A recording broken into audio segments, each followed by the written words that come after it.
welcome back to another episode of Big Willy's Fab Shop. Today's episode is we're going to be hopping back on that Farmall B versus the Allis WD-45 build-off. This is episode 2, so stay tuned for the adventure that we are getting ourselves into. I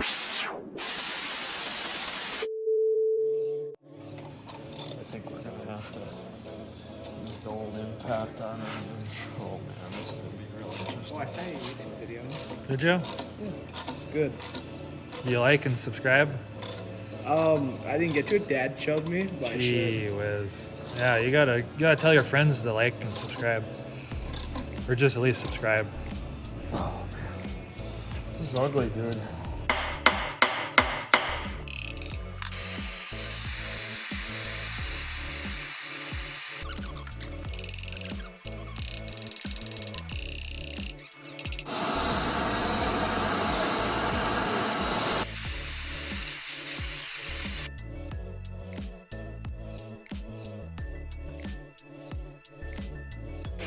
This thing is going to be so heavy. You know what? That's kind of a bad spot because we should be higher up. That's in the middle. That thing's going to fly.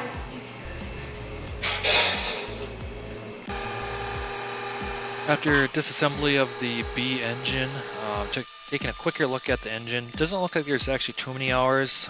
They appear to be the original bearings in it. They do have some hours on them, but overall, this is the first set. Looks pretty good. And then we also noticed one of the pistons, the bottom oil ring, it was pretty well bent, so I don't know how that happened, but somehow it's still running and wasn't burning that much oil. In further inspection, we can find the crack where the webbing delaminated from the outer casting, giving us a hollow noise when we're tapping on it in the last episode. So that is a definite crack in the engine, and it's not really accessible to weld, so we are moving on to the Farmall C engine that we started taking apart. And here's kind of just a overview of a lot that we found. So yeah, this one's been sitting a while. So yeah, it's what can I say? There's a lot to be done.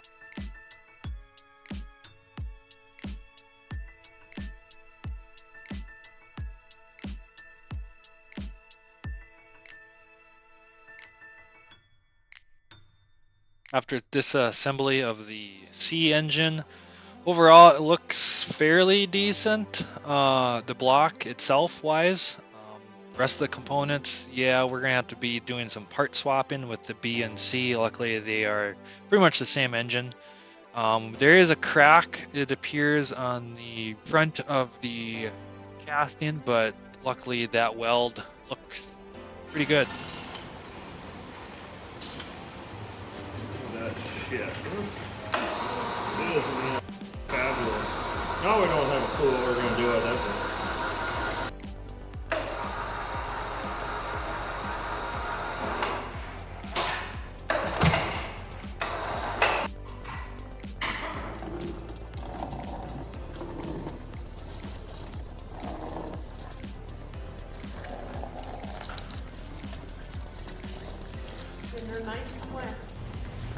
That's what she said. Nice and wet. You gotta give the viewers what they want. They want to see the man in action. Oh yeah.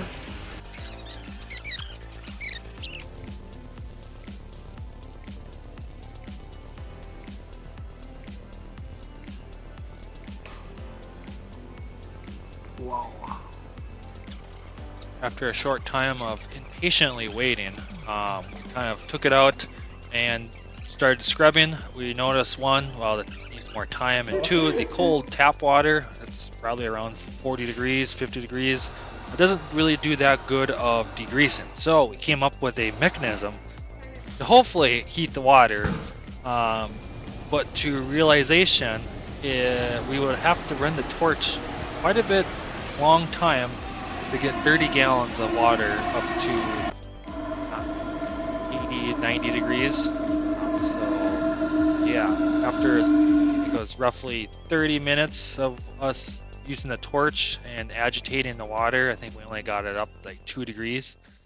But then we also tried putting a ammo can with block heaters in the bottom of it, the magnetic ones, and we let it sit overnight, or 2 nights, I believe it was.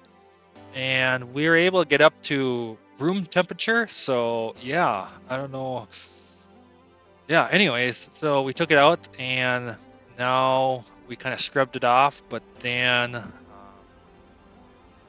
grease didn't quite fall off. So then we're on the plan W2, which is pressure washing it in the middle of the winter. I believe this was Christmas Day that we're doing. But after pressure washing it, turned out actually really clean. Got pretty much all the dirt and grime off.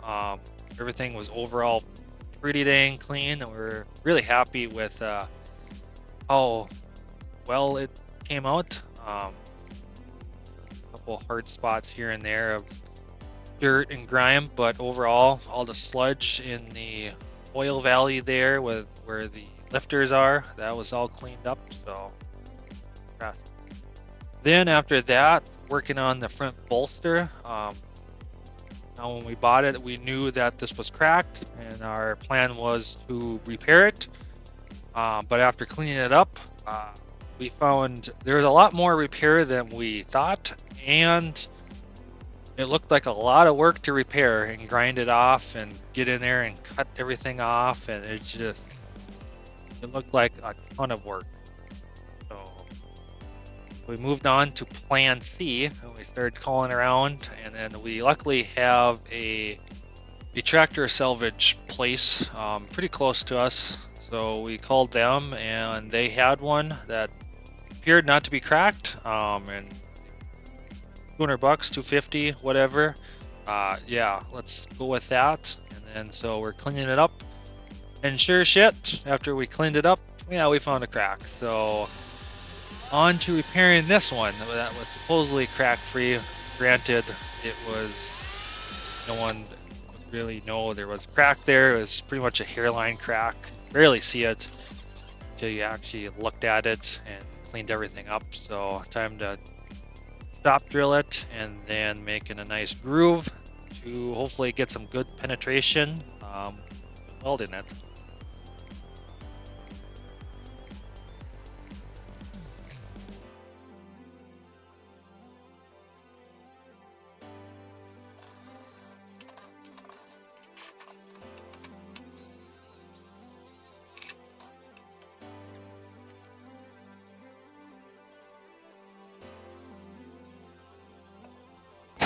Now when it comes to time to weld cast iron, the key is make sure you get up to temperature. Oh, hold on there. Oh, you see that? Gas is on. This is Big Willy's Fab Shop gas indicator valve. Link in the description so you know if it's on or off from a distance. Anyways, after that shameless plug, key on welding cast iron is make sure you get it up to 500, 400 degrees Fahrenheit. Get everything all nice and warm. Since cast iron likes to absorb all the heat, you want to get it preheated. So when you're welding it, you get good penetration. And then in between passes, you keep the heat on. And then once you're finally fully welded, you want to make sure it slowly cools down to room temperature. So what we're doing here is we heated up some kitty litter. We put it around the weld, and then we finally ended off with a weld blanket over it, and then we let it sit for 24 hours or X amount of time. Oh, see right there, it's closed. You can, oh, like I said, link in the description below. Get your own. One size fits all. So, anyways, after it cooled down, time to vacuum it up and take a look at what the welds look like. If there's any new cracks. Ready? We're gonna show that side. Well, why not? Then we just cut to this scene. Comparison.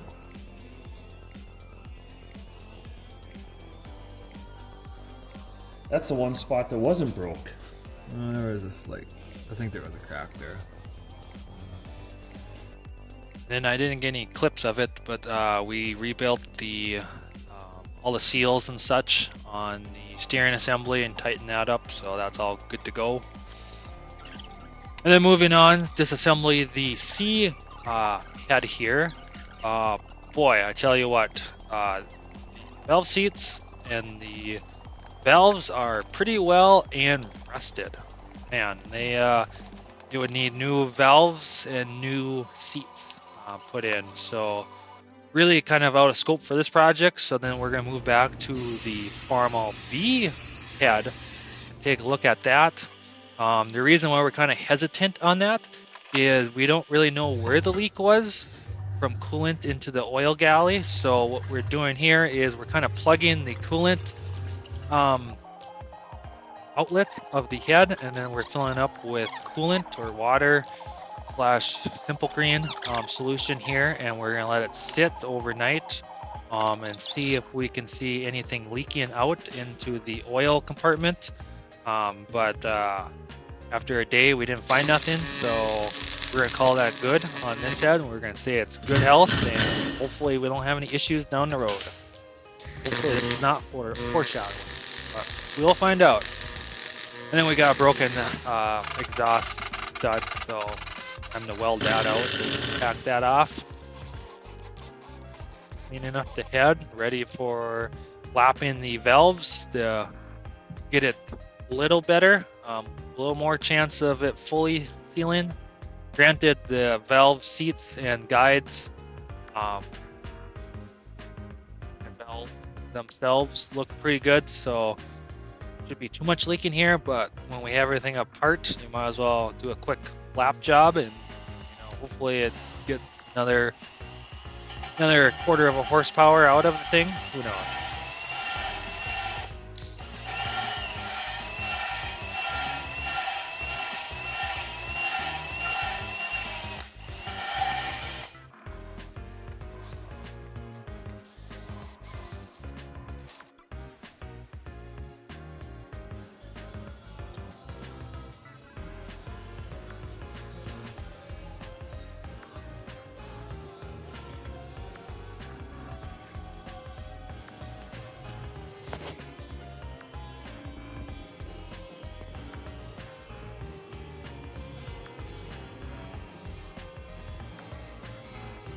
After a good lap job on the valves and a good cleaning, it is time to reassemble the head and get it ready for assembly. So just kind of what I'm showing here, and then moving on to, we got a new toy, got an ultrasonic cleaner, good Chinese one. It's not a Vivor brand, but it's the same thing.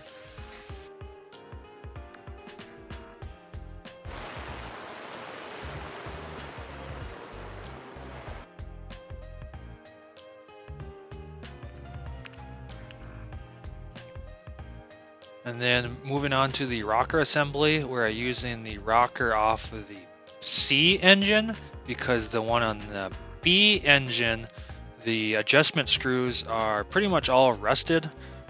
So we are using the C engine. However, the rocker assembly, when we got the tractor, has been off of that tractor for I don't know how many years, 10, 15 years. So it's been sitting around in the shop for a while. So every oil hole and passage was plugged full of dirt, so there was a lot of cleaning there, but then got that ready and reassembled that, and then moving on to the governor.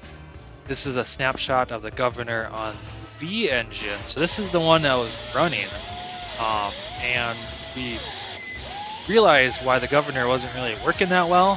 Pretty well good and rusted, so we're using pieces of this B governor, like the housing, since it's less wore out as the C governor, but we're using all the rest of the components on the C because it's just less rusty. This whole tractor, it's a combination of a B and a C, and what else? Parts are on this thing.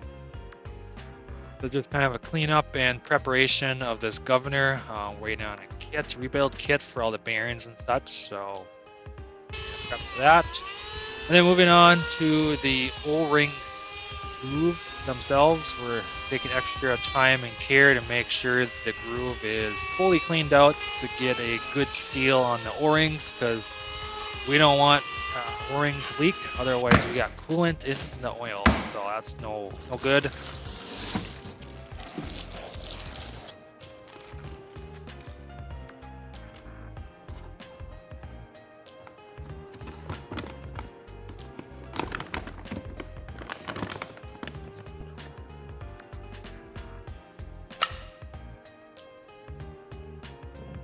Oh, it's different. Oh, well. Oh, yeah.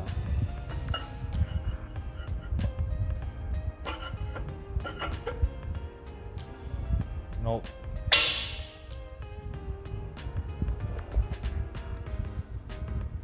Ain't much, is it? You said 3 to 7 thou.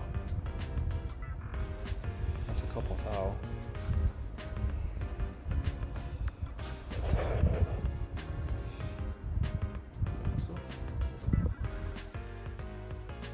After every crevice is good and clean, it was time to put the sleeves in. Key here is we did a 1-to-1 ratio of Dawn dish soap and water on the sleeves.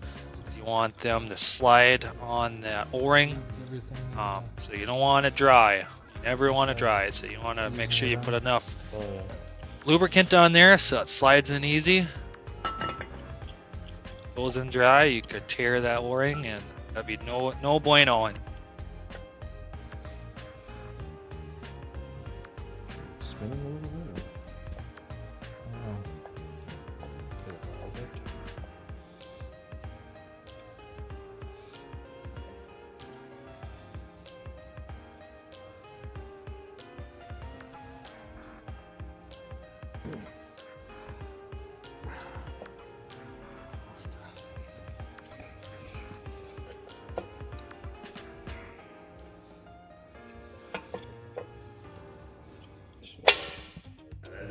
That was number 1, right? Yeah. Okay, we're all both looking at it the same direction.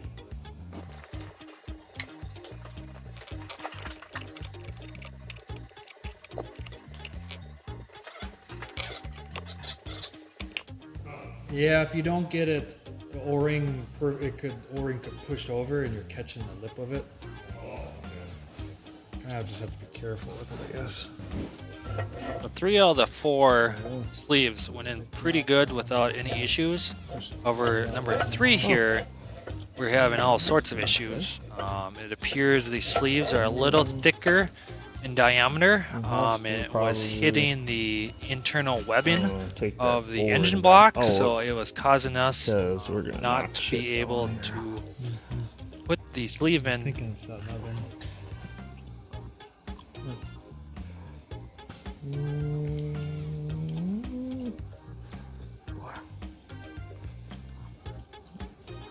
I mean, yeah, we'll knock it off, that's for sure.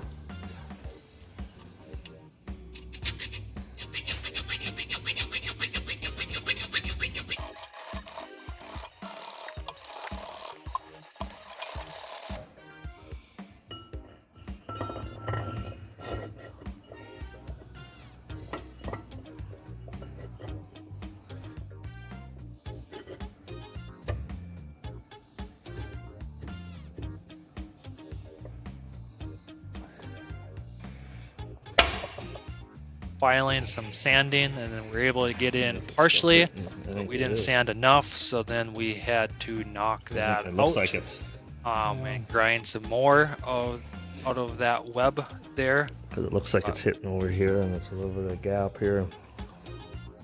This guy'll still be hitting a little bit.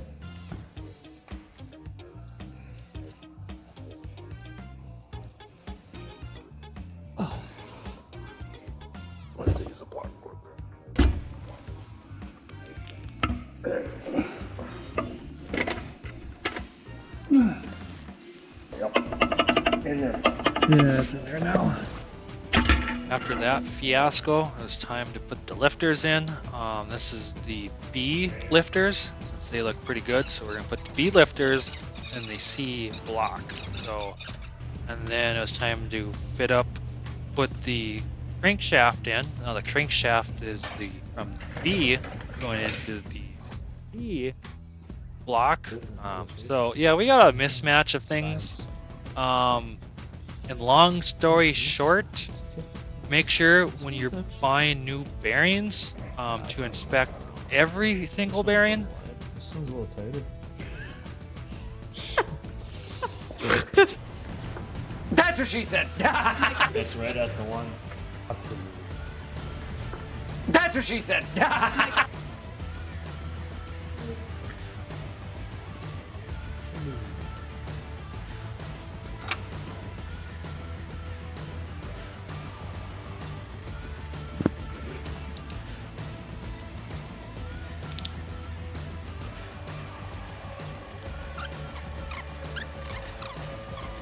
You gotta get the big reveal here. You ready? Well, turn. Oh, Whoa, yeah, look at that. Amazing. Does it go clunk clunk? Nope. Better not go clunk clunk. Change what right bearings will do. Smooth.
After installing the entire rotating assembly and torquing it down, it was time to move on to that rear main seal. It's a two-part seal. Boy, was that a pain. So, yep, that was something. And then moving on to the Allis WD-45 of my uncle's. Kind of a little progress update here. I didn't get too much. There's doing quite a bit here, but just a lot of cleanup. Was able to get those front axle tubes out, so that was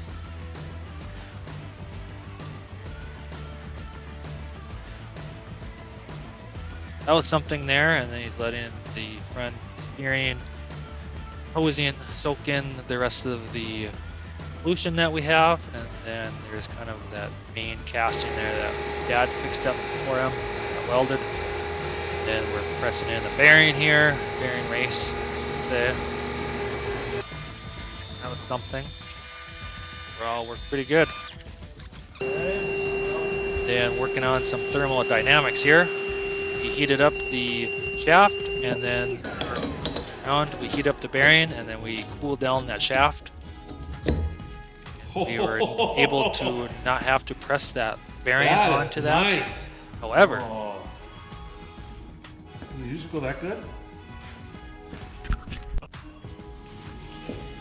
Because it looks like there's a gap. Turn the headlights come on. Oh, They do? it does, doesn't it? Right. And then something else.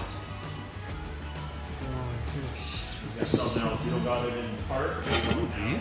Oh no. it appears after the bearing started cooling, it kind of crept up from being fully seated. So we were able to find something similar diameter to push down that bearing and keep it pressed down until it cooled.